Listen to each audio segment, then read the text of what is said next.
Here at Tormach, we want to help you get making chips as quickly as possible. So here's an installation video for our brand new 770M and all of its accessories. We'll be going over each step in the process pretty quickly here to give you an overview of the whole process. We recommend you read the operator manual that came with your product for all the warnings, cautions, the safety overview, general site and space requirements, and the electrical requirements. The operator manual will also cover each step in full detail. Unbox your stand and set the accessories aside. Remove the coolant tank shipping bolts and slide the tank out. Remove the 4 bolts securing the stand to the pallet. Tip the stand onto a protective surface. Add anti-seize to the threads of all 4 machine legs. Secure the leg bolt. Slide the spacer on so that 1 1/4 inch is protruding from the top. Secure all 4 legs with the washer and nut. Tip it back down. Unbox the 770M and remove all the accessories from the pallet. So you can lift the machine off the pallet, use either a small saw or reciprocating saw to cut sections of the pallet away so your jack will fit. Remove the nuts securing the mill to the pallet. Follow the instructions that came in the operator manual and lift the 770M off the pallet using the lifting bar kit and engine hoist. With an assistant, move it over the stand and align it with the mounting holes. Secure to the stand with a washer, lock washer, and socket head cap screw into each of the 4 holes. Remove the lifting hardware and roll the engine hoist away. Mount the machine arm to the stand with the cable slots facing the back. Mount the monitor post at a comfortable height. The short monitor arm should be mounted on the top, while the long arm will hold the keyboard tray. Mount the tray with socket head cap screws and washers. Secure the monitor to the monitor plate and mount the AC adapter to the back of the plate with 2 cable tie mounts. Attach the controller mounting bracket and then mount the controller inside the stand compartment. Place the keyboard, mouse, USB hub, and jog shuttle onto the keyboard tray and mount all the cables, including the monitor cables, to the machine arm post with the cable tie mounting brackets. Run the cables through the monitor arm and attach to the controller. To reduce cable clutter, mount the excess cables under the tray with a couple cable tie brackets. Installing the oiler. Secure the 5 cable tie brackets to the stand.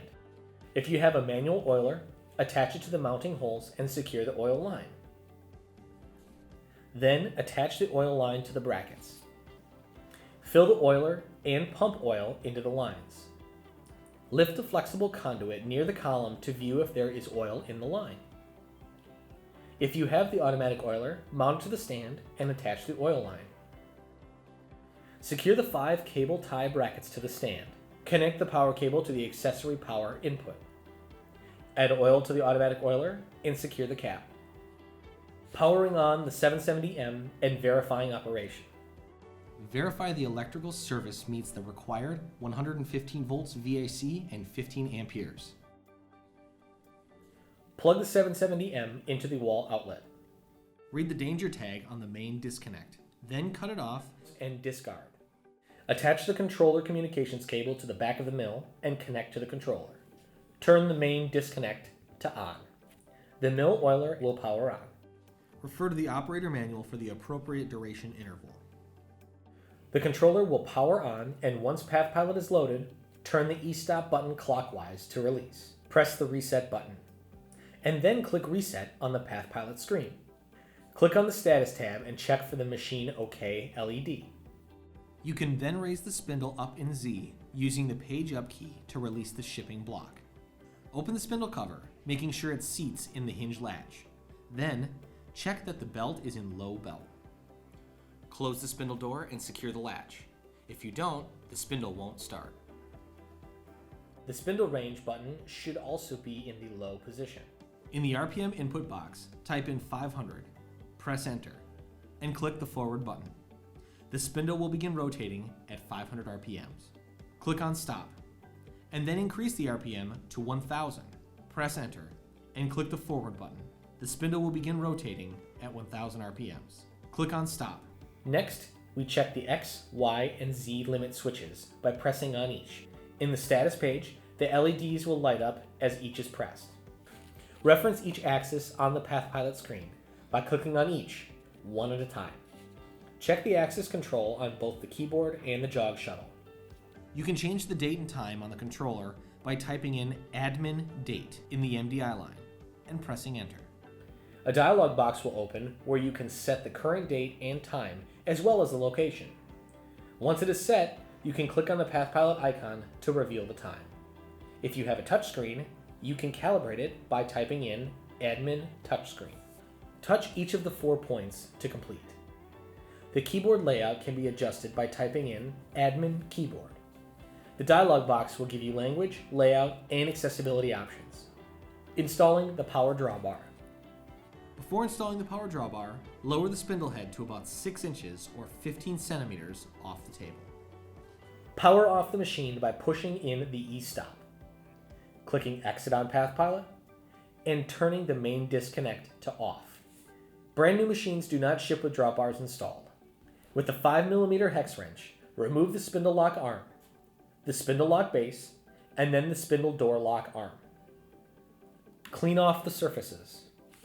Remove the drawbar bushing and apply anti-seize onto the bottom of the drawbar head. Apply anti-seize to the convex side of the first cupped washer and slide against the drawbar head. Apply another bead of anti-seize onto the outer concave side of the washer, and then again on the inner convex side of the washer. Slide this onto the drawbar and against the first washer.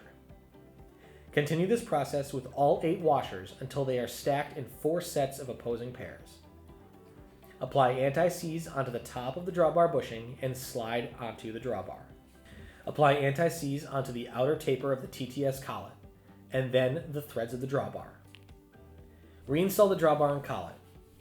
Insert a TTS holder and hand tighten the collet into the drawbar. Use 2 wrenches to compress the washers to 20 millimeters, or 3/4 of an inch. Apply anti-seize to the threads of the shoulder screw.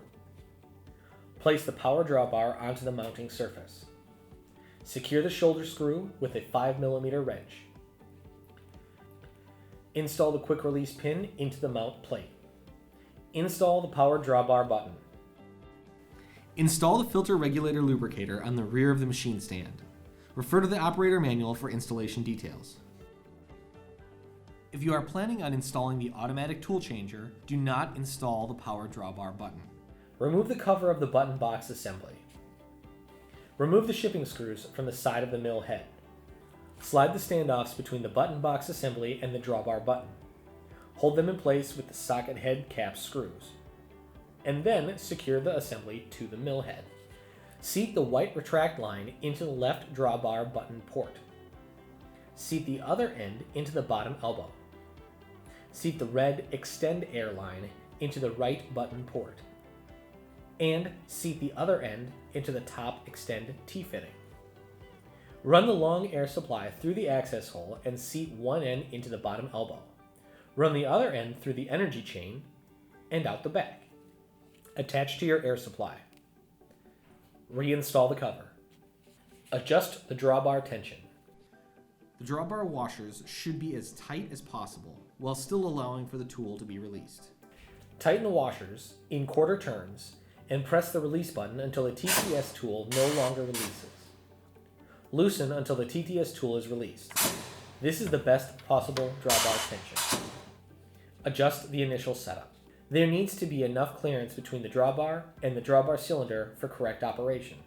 If the gap is between 1mm and 3mm, then the initial setup is done. If the gap is under 1mm, then you need to remove a washer. And if it is over, you will need to add a washer.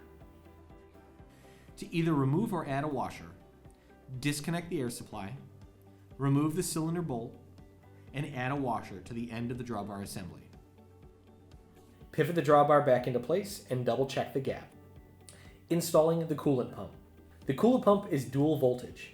You need to verify the motor strapping before running the pump.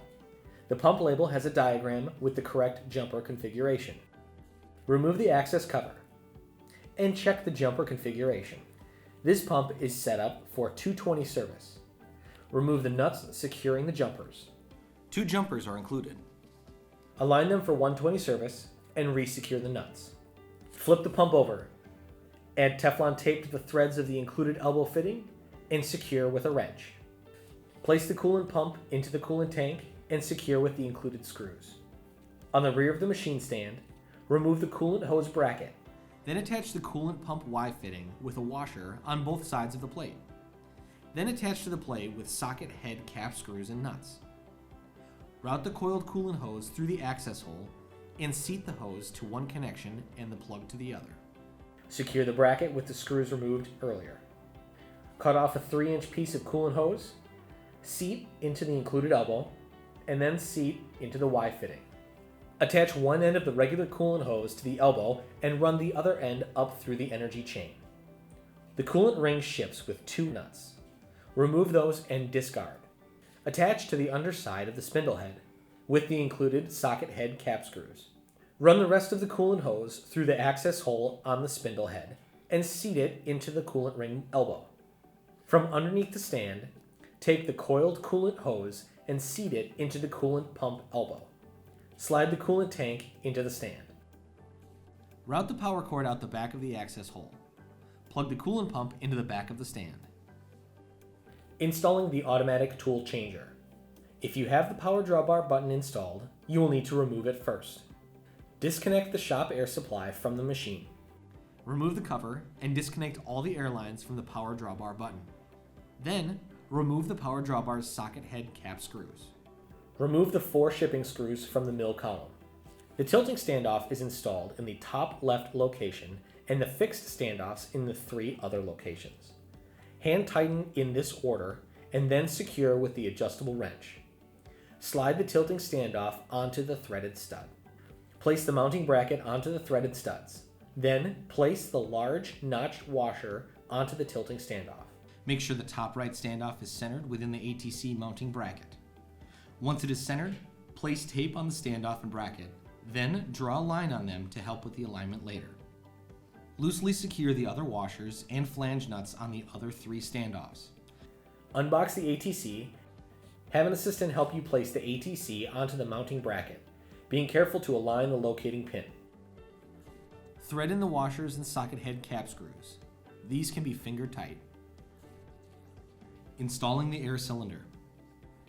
Remove the socket head cap screws from the ATC rail. Then slide the air cylinder onto the ATC motor enclosure notch and re-secure the socket head cap screws. Seat the air line from the front solenoid into the air cylinder elbows. Leveling the automatic tool changer. After the initial installation, you must level the ATC. Move the tool tray forward toward the spindle. Make sure the linear bearing is flush with the ATC main assembly. Insert a rod, no more than 8 inches long, into a Tormach tool system tool holder. Insert the tool holder into the open ATC fork. Put a machinist square on the machine table. If one isn't available, then 1, 2, 3 blocks will work as well. Make sure that the rod is perpendicular to the machine table in both the X and Y direction. If the Y alignment is off, loosen the flange nuts on the standoffs.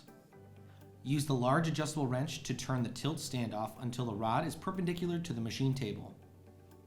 Make sure the right standoff is centered in the slot of the ATC mounting bracket. Then, tighten the flange nuts. Recheck the alignment in Y. If the alignment is off in X, loosen the 2 socket head cap screws on the linear rails. Slowly pivot the ATC until the rod is perpendicular with the machine table. Tighten the socket head cap screws. Recheck the alignment in X. Remove the tool holder and set it aside. Move the tool tray away from the spindle. Power on the machine by turning on the main disconnect switch to on. Twisting out the emergency stop button. Pressing the reset button on the operator box. Once the path pilot is running, bring the machine out of reset and reference it. Slowly jog the Z-axis down in Z by 1.5 inches, or 38.1 millimeters, by clicking on the page down button. Follow the power off procedure by pushing in the E-stop button, clicking on exit on path pilot, and turning the main power disconnect to off. Move the tool tray toward the spindle. Make sure the carousel door opening is approximately equal in distance on all sides of the spindle mounting flange. Loosen the 4 socket head cap screws under the mounting bracket. Pivot the ATC on the locating pin in the mounting bracket, until the carousel door opening is centered with the spindle mounting flange. Tighten the socket head cap screws. Move the tool tray away from the spindle, making the air and electrical connections. Route the loose ends of the 2 1/4-inch plastic tubes connected to the ATC main assembly through the energy chain and toward the power drawbar. Connect the loose end of the retract air line to the bottom push-to-connect elbow on the power drawbar. Connect the advanced air line to the top push-to-connect elbow. Put the USB cable in the access hole in the back of the stand and insert into any open port in the PathPilot controller. Connect the other end to the USB port on the underside of the ATC. Connect the ATC power cable to the ATC power connector on the side of the electrical cabinet. Follow the power on procedure to power on the machine and the PathPilot controller.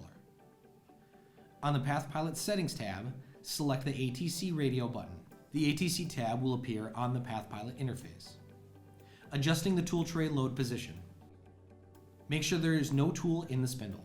On the PathPilot ATC tab, click Ref Tool Tray. The tool tray will spin.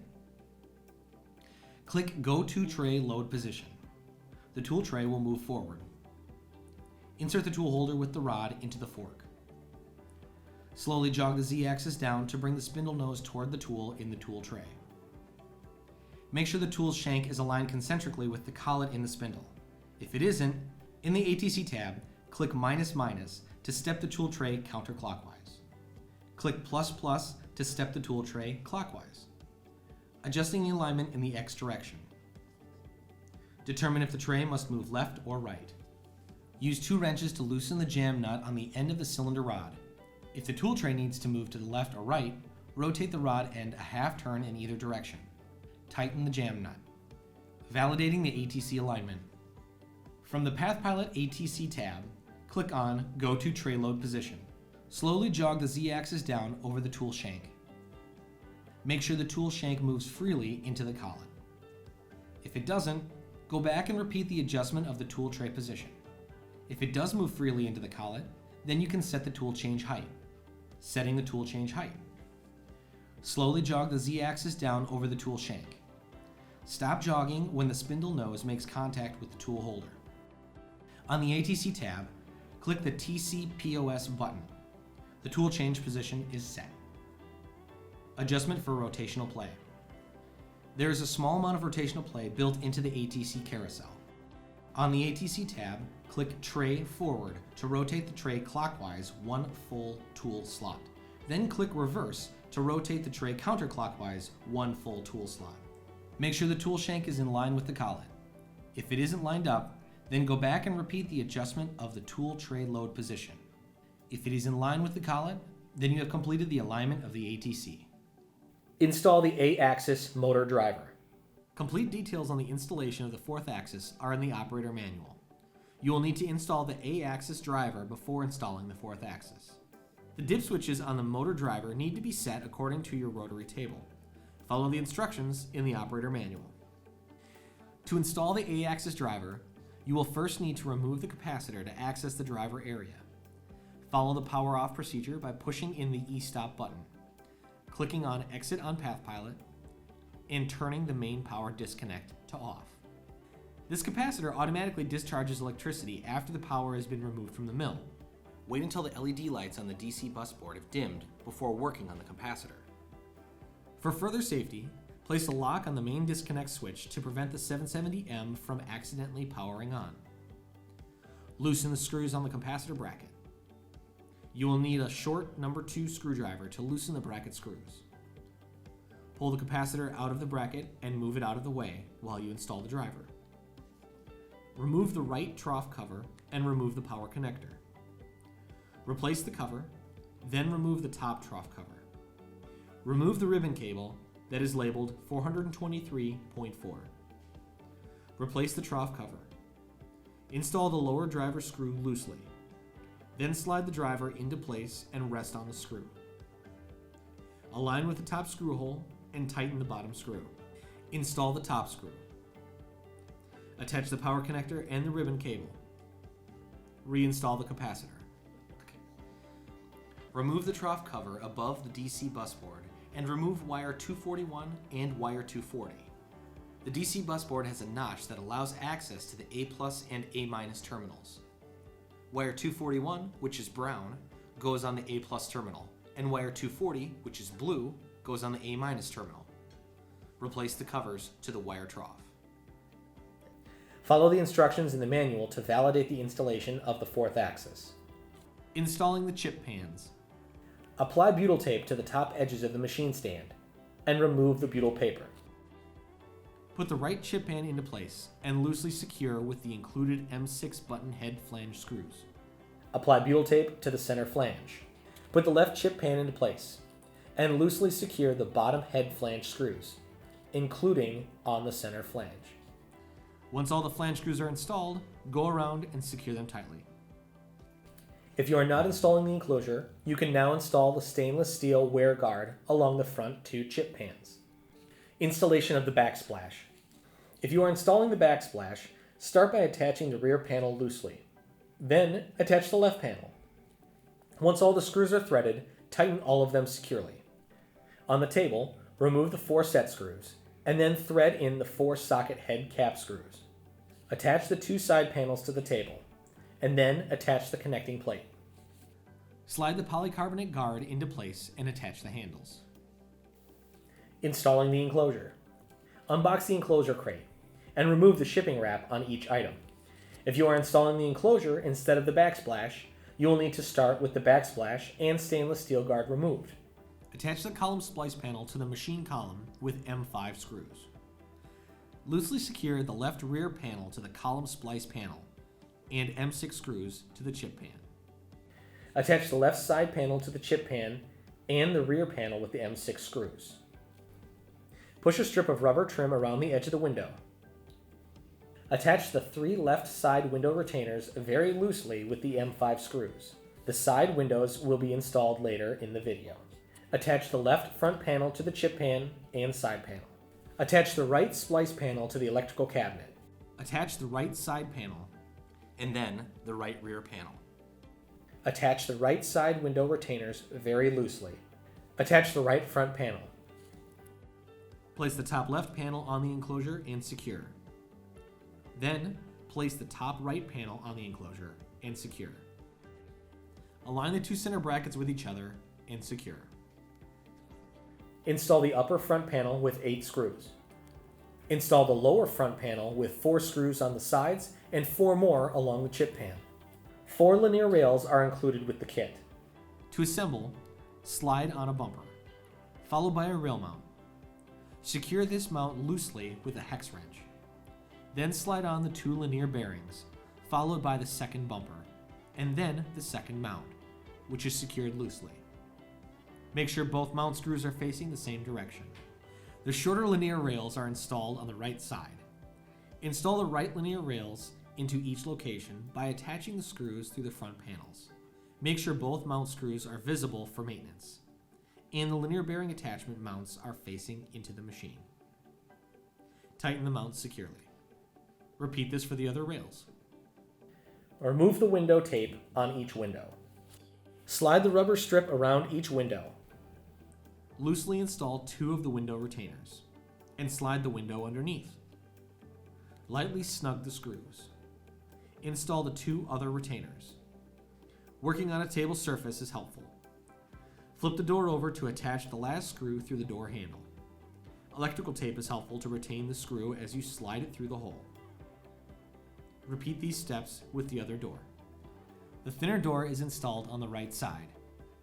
Bring it in the cabinet and hold it in place while you thread in the M5 screws into the linear bearings.